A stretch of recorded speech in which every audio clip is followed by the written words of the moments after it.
It's time to name the neglect from typical food advice.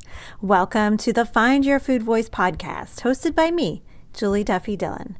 I'm a registered dietitian with 20 years of experience partnering with folks just like you on their food peace journey.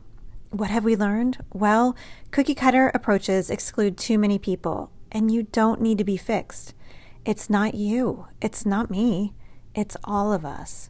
Only together we can start a movement and fix diet culture, and we will. Let's begin with now. The following episode is a very special Minisode that may sound a bit different than our usual episodes.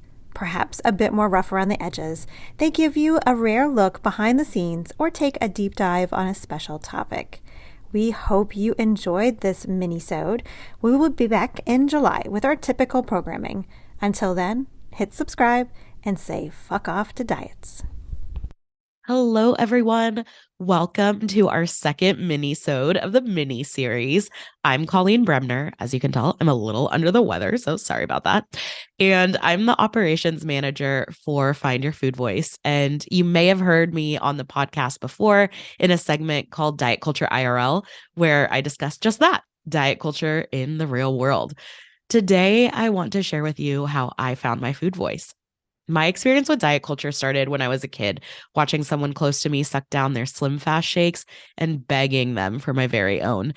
I'm sure it started before that with movies and television, seeing magazines in the checkout line, but I think with that Slim Fast shake, I think that's the first time I recognized I was actively trying to shrink my body.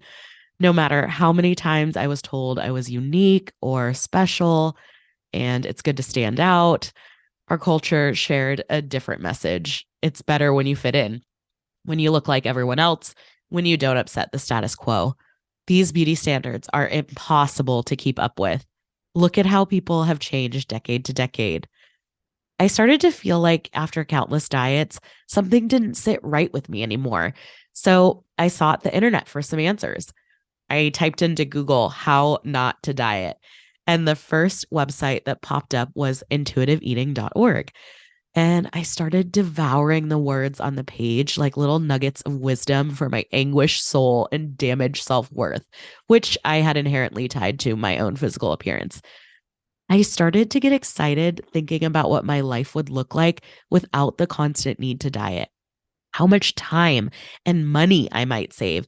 And I felt my shoulders start to move down from my ears and rest in a neutral position for the first time in my life.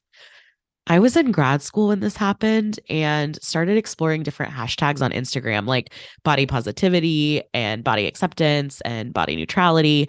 One image that really stuck with me was a side-by-side photo of a person enjoying life, and each photo had the text written over it, worthy. And I thought that was brilliant. I had never seen a side-by-side like that before. That's when I really started to find my food voice and just dive a bit deeper into what that meant for me. I definitely still have days where the diet monster tries to escape the soft, cloudy pillow room in the back of my mind. I've put it in.